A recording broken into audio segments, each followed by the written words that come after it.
The silence in Professor Zet's advanced combat theory classroom was thick enough to cut with a plasma blade. 23 alien students sat in perfect rows, their various appendages folded respectfully as they absorbed a lesson on proper submission techniques for lesser species. And then there was Maya. The human girl sat in the back corner, her supposedly primitive earthborn frame looking deceptively small among the towering Krillian battleforms and the multi-armed Vexian warriors. Her dark hair fell across her face like a curtain, hiding eyes that burned with a kind of quiet fury that had once turned entire star systems into graveyards. "Now, class," Professor Zet continued, his forearms gesturing dramatically as his serpentine body coiled behind a holographic display. "When dealing with Deathworld primitives, remember that brute force is rarely necessary. These creatures respond best to firm dominance and clear hierarchical structure." Maya's fingers tightened almost imperceptibly around her stylus. The carbon fiber began to bend. "Take humans, for example." Zet's voice dripped with condescension as he manipulated the hologram to show a generic human figure. Emotional, illogical, prone to violent outbursts when cornered. But ultimately, they lacked the sophistication for true strategic thinking. A simple display of superior strength usually suffices to establish proper order. A few students chuckled. The sound was like glass breaking in Maya's ears. Zet's golden eyes swept the classroom and landed on her with predatory satisfaction. "Miss Chen, perhaps you'd like to contribute to today's discussion? After all, you have the unique perspective of being our only Deathworld representative." Maya looked up slowly, her expression perfectly neutral. "I'm listening, Professor." "Excellent. Tell me, from your personal experience, how do humans typically react when faced with clearly superior beings? Do you find submission comes naturally to your species, or does it require encouragement?" The question hung in the air like a loaded weapon. Every alien eye in the room turned to stare at the small human girl, who had somehow earned admission to the most prestigious military academy in the Galactic Federation. Most had wondered how she'd gotten here. None had wondered why she stayed so quiet. They were about to find out. Maya's lips curved into something that might have been a smile if you'd never seen a real one. "Well, Professor, I think that depends entirely on the situation." "Oh? Please, elaborate." She leaned back in her chair, the picture of casual relaxation. "You see, humans have this funny trait. We tend to be really, really patient. We'll sit quietly, absorb information, learn everything we can about our enemies. We call it taking notes." Zet's head tilted, confusion flickering across his reptilian features. "Enemies? Miss Chen, I think you misunderstand the nature of this academic discussion." "Do I?" Maya's voice was soft conversational. "Because from where I'm sitting, it sounds like you've been spending the last hour explaining to your students how to subjugate my species, how to break us, how to make us kneel." The temperature in the room seemed to drop several degrees. "You're being overly sensitive," Zeth said dismissively. "This is simply theoretical analysis of combat psychology. Nothing personal." "Nothing personal," Maya repeated, nodding thoughtfully. "Right. Just like it was nothing personal when your people glassed New Melbourne. Just academic interest when they turned my sister's school into a crater. Pure scientific curiosity when they made my parents watch their daughter vaporize before putting them in work camps." The stylus in her hand snapped. Zeth's forearms spread wide in a gesture of mock patience. "Miss Chun, tragic as your family circumstances may be, they are irrelevant to today's lesson. Perhaps you'd be more comfortable in remedial courses designed for less cognitively advanced species." That did it. Maya stood up slowly, her chair scraping against the floor with a sound like fingernails on metal. Her fellow students shifted uncomfortably, suddenly aware that something fundamental had changed in the room's atmosphere. "Professor," she said, her voice still perfectly level, "I have a question about your teaching methods." "Oh, and what might that be? Do you always talk this much before someone kicks your ass, or is today special?" The classroom erupted in shocked gasps and nervous chittering. Zeth's golden eyes flashed with indignation. "How dare you? Security!" He reached for the emergency comm panel with one of his upper arms. He never made it. Maya moved like liquid lightning. covering the 15 feet between her seat and the professor's desk in less than a heartbeat. Her hand shot out and caught Zeth's reaching arm at the wrist. The sound that followed was like a tree branch snapping in a hurricane. Zeth's shriek of pain and shock filled the classroom as Maya twisted his arm at an angle that definitely wasn't supposed to exist in nature. She maintained her grip with casual ease, holding the much larger alien's broken limb while he writhed and thrashed. "Here's the thing about humans that your intelligence reports probably missed," Maya said conversationally, as if she wasn't currently holding a screaming professor by a shattered appendage. "We don't just get angry. We get creative." She released Zeth's arm, and he collapsed behind his desk, cradling the twisted limb against his body. His other 3 arms flailed uselessly as he tried to reach the comm panel. "Oh, you want to call security?" Maya asked with false concern. "Here, let me help you with that." She reached across the desk and casually ripped the communication array from its mounting, sparks showering as circuits fried and metal bent. The device crumpled in her grip like tin foil. "Oops. Clumsy me. Must be that primitive Deathworld coordination you were telling everyone about." Zeth's breathing was ragged, his serpentine lower body coiled in pain. "You're insane. The Academy will expel you. The Federation will what?"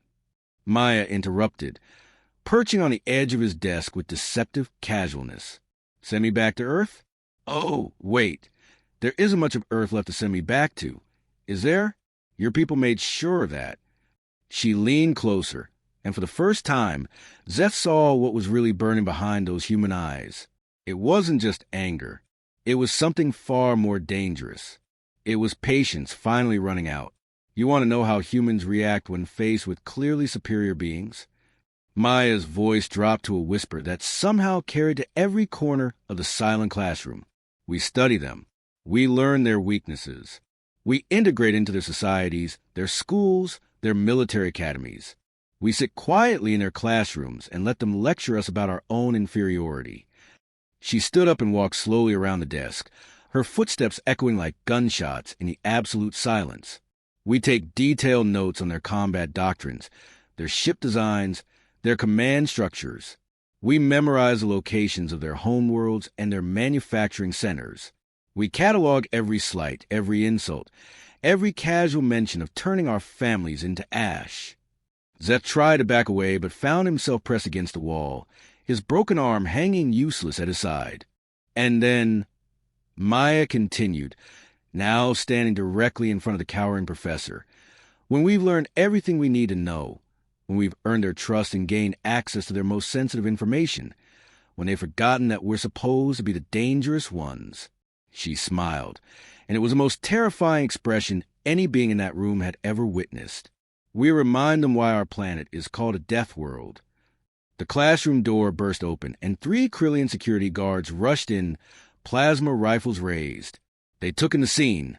The human girl standing calmly beside the writhing professor, the destroyed communication equipment, the 23 alien students frozen in their seats like statues.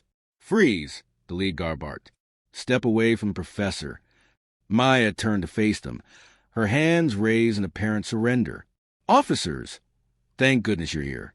Professor Zeth had a terrible accident, slipped and fell right onto his own arm. You really should look into getting better safety protocols for reptilian faculty. Those coils can be so treacherous."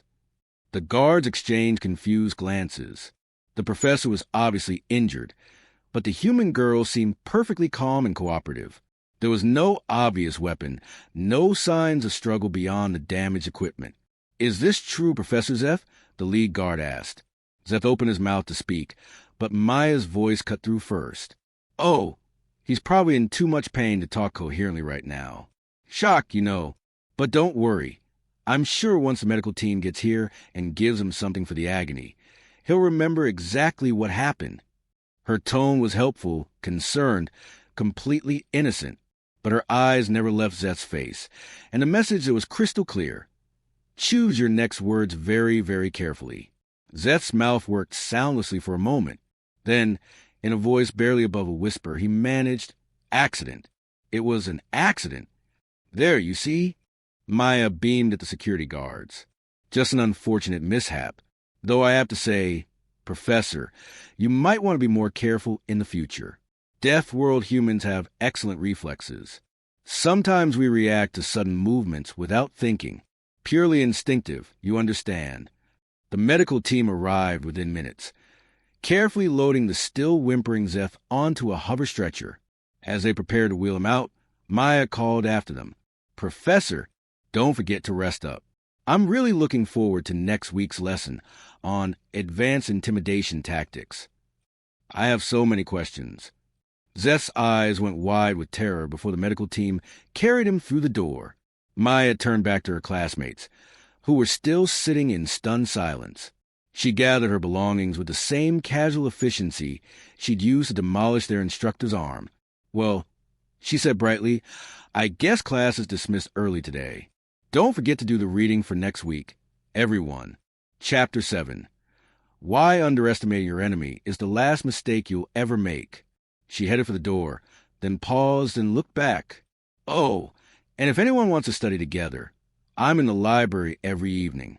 I'm working on a fascinating research project about Federation fleet movements and defensive capabilities. Always happy to collaborate with fellow students." The door closed behind her with a soft click, leaving 23 very thoughtful alien cadets to contemplate what they'd just witnessed. In the hallway, Maya allowed herself a small, satisfied smile. Phase 1 was complete.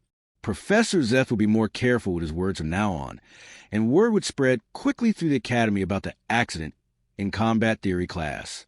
Perfect. The more they feared her, the less they'd suspect what she was really doing here. After all, humans were patient, and Maya Chen had only just begun to collect on 3 years' worth of accumulated interest. 3 weeks later, Admiral Crick stood in the command center aboard the Federation flagship Eternal Dominion, staring at a holographic display that made absolutely no sense. "Run the simulation again," he ordered, his 6 eyes blinking independently as he tried to process what he was seeing. The tactical officer, a nervous Vexian named Yalt, manipulated the controls with trembling appendages. "Sir, I've run it 17 times. The results are always the same." The hologram flickered to life, showing a 3-dimensional representation of Federation space. Hundreds of red dots marked the positions of military installations, patrol fleets, and defensive platforms. Then, like dominoes falling in perfect sequence, they began to wink out. Earth Resistance Fleet, estimated strength, 12,000 vessels. Federation losses, 37% of total military capacity. Time to completion, 6 hours, 14 minutes. "This is impossible," Admiral Crix growled, his mandibles clicking in agitation. "The humans have barely a dozen functional ships left. Our intelligence confirms it. They're hiding in asteroid fields, scavenging for supplies. They're beaten. Perhaps the simulation parameters are incorrect, sir?" Yalt suggested hopefully. "The parameters are based on classified intelligence gathered directly from our Academy infiltration program. Every piece of data has been verified multiple times." Crix's voice grew dangerously quiet. "The question is, how did the humans acquire detailed specifications for our entire defensive network?" The answer came from the communication station, where a young Krillian operator had gone very, very pale. "Admiral," the operator stammered, "I'm receiving a priority transmission from Galactic Military Academy. It's about one of their students." "I don't have time for academic nonsense," Crick snapped. "Sir, it's about the human student. Maya Chen. She's disappeared." The command center fell silent, except for the hum of life support systems. Admiral Crix felt something cold settle in his stomach. "Disappeared? What do you mean, disappeared?" "She missed her advanced fleet tactics examination this morning. When security went to check her quarters, they found them empty. Her personal belongings were gone, but more importantly," the operator swallowed hard, "her access cards have been used to enter restricted database sections over the past month, sections containing detailed schematics of Federation defensive installations." Admiral Crick stared at the simulation still playing in front of him, the red dots continuing their methodical disappearance. Suddenly, the impossible numbers made perfect sense. "Sound general alarm," he ordered, "all fleets to maximum alert status. And get me a direct line to Fleet Admiral Thane immediately." But it was already too late. 18 light years away, Maya Chen stood on the bridge of the human dreadnought, remember New Melbourne, watching Federation patrol ships explode in silent flowers of fire.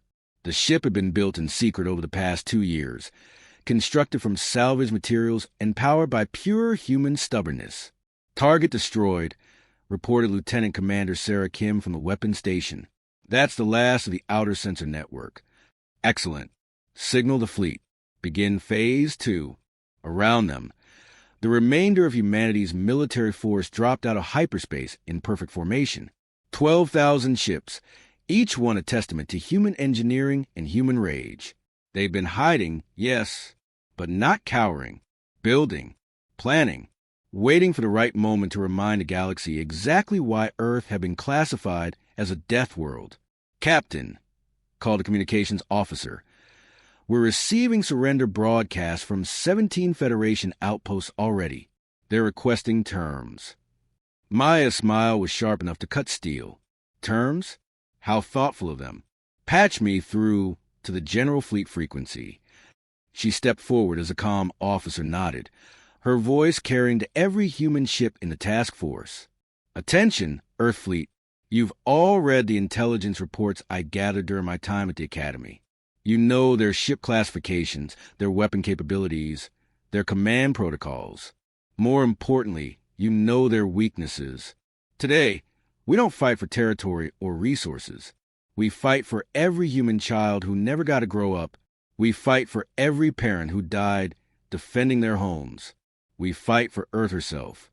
She paused, looking out at the stars that had once seemed so full of promise and now held only the memory of ashes. The Federation thinks we're broken. They think 3 years of hiding has made us weak. They think we'll be grateful for whatever scraps of mercy they throw our way. Her voice hardened to pure steel. They're about to learn the difference between broken and patient. The attack began with surgical precision. Human ships, smaller and more maneuverable than their Federation counterparts, struck like a swarm of angry hornets. Maya had spent months memorizing patrol routes, shift changes, and communication protocols. Every weakness she'd cataloged during her time as a harmless student was now being exploited with ruthless efficiency. Federation Captain Zorak found himself staring at his tactical display in disbelief as human fighters tore through his defense grid like it was made of tissue paper. How are they anticipating our movements? He demanded. They're countering tactics we haven't even implemented yet. His first officer, a seasoned Kryllian warrior, shook his head.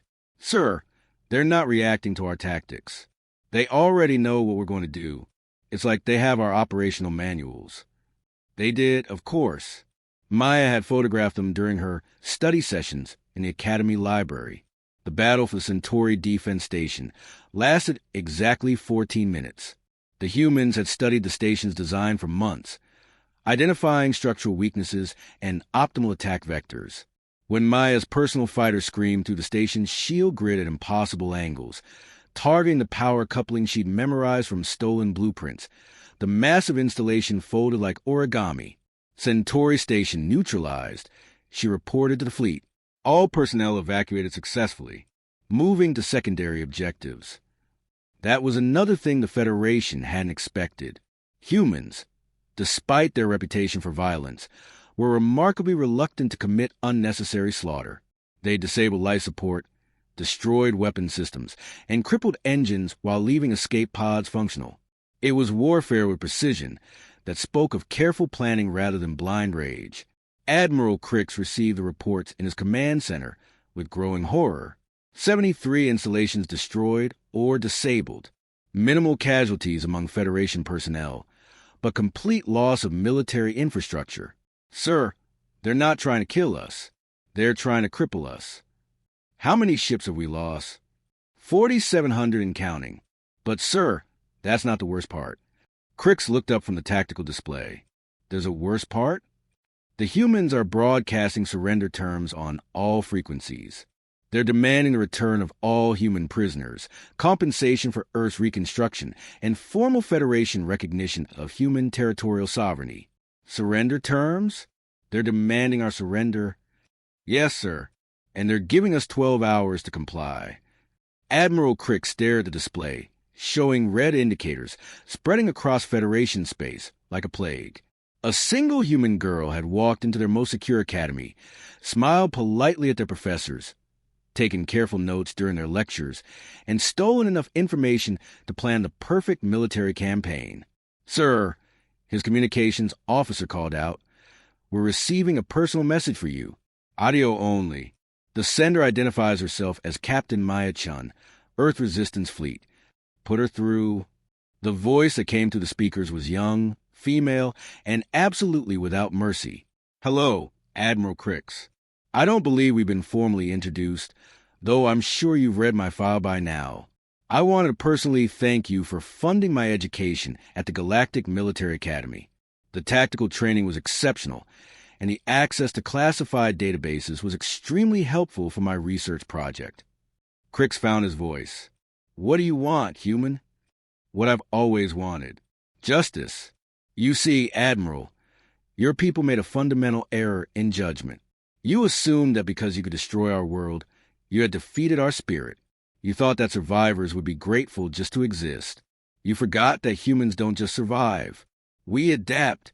We plan. We remember." She paused, and when she continued, her voice carried the weight of 3 years' worth of carefully contained fury. Professor Zeth used to tell his students that humans were emotional and illogical. He was half right. We are emotional. Every calculation I made, every plan I drew up, every night I spent memorizing your fleet positions was fueled by emotion, by love for the people you murdered, by grief for the world you stole, by rage at the casual arrogance of beings who thought they could break us. The Federation will never surrender to a handful of Deathworld primitives," Crix snarled. Maya's laugh was like breaking glass. "Admiral, look at your tactical display. Really look at it. In the past 6 hours, we've crippled over half your military infrastructure using a fraction of our remaining fleet. We've done it with minimal casualties because, unlike your people, we don't enjoy genocide. But don't mistake mercy for weakness." The transmission crackled with static before continuing. "You have 11 hours and 47 minutes to accept our terms. After that, we'll demonstrate what happens when patient humans finally run out of patience entirely. I recommend you spend that time explaining to your government exactly how supposedly primitive species just outmaneuver the entire Federation military." The communication cut off, leaving Admiral Crix staring at a display full of red warning lights. On the bridge of Remember New Melbourne, Maya Chen looked out at the stars and allowed herself a moment of quiet satisfaction. In the distance, she could see the lights of Federation ships broadcasting their surrender. Professor Zeth had been right about one thing. Humans were indeed emotional creatures. But he'd failed to understand that emotion, properly channeled, was the most powerful weapon in the galaxy. "Captain," her communications officer reported, "Admiral Crix is requesting terms for total Federation surrender." Maya nodded, her expression peaceful for the first time in 3 years. "Tell him we'll discuss terms once all human prisoners have been returned and reparations have begun. And send a message to Earth Reconstruction Command. Tell them it's time to come home."